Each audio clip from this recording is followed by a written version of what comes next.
Yeah, so forget about being successful. I was just trying to make an income. I started a little bit differently, right? I started in Texas, and there's this really interesting business model that like almost no real estate agent knows about. It's called apartment locating.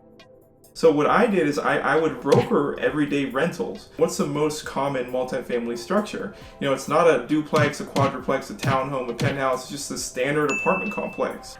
So you can get started much easier brokering rentals, and that's what I did. So I would help clients, lease apartments. I would refer them over to apartment complexes. And the beautiful part was that the service I offered to my clients was absolutely free. Okay, so why wouldn't they want to work with you, right? Think about if you were renting an apartment. Why would you not hire a professional broker to help you with the process, right? So the business model makes sense.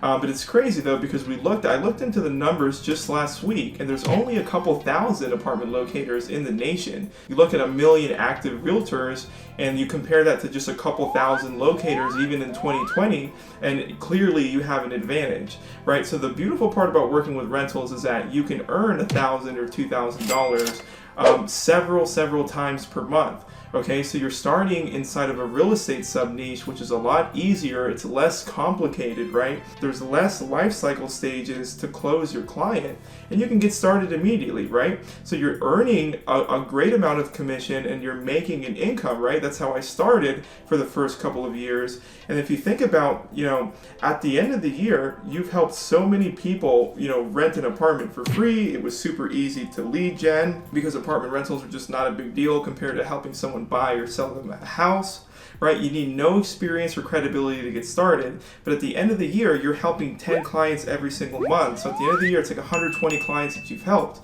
right?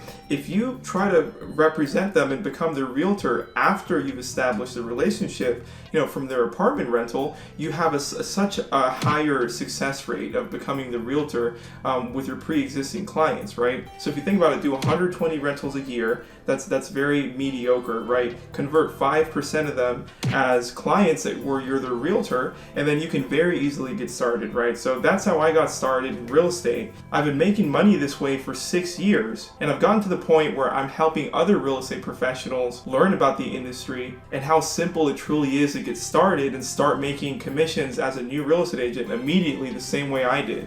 So the point is, anyone can get started the same way I did, and this brand new opportunity is unbelievably lucrative in 2020, and I anticipate that it always will be. So I hope that kind of clears up what I did differently and strategically to become successful in real estate. So whoever's watching this video and getting this message right now, feel free to shoot me a DM if you want to learn more. I'd be happy to help.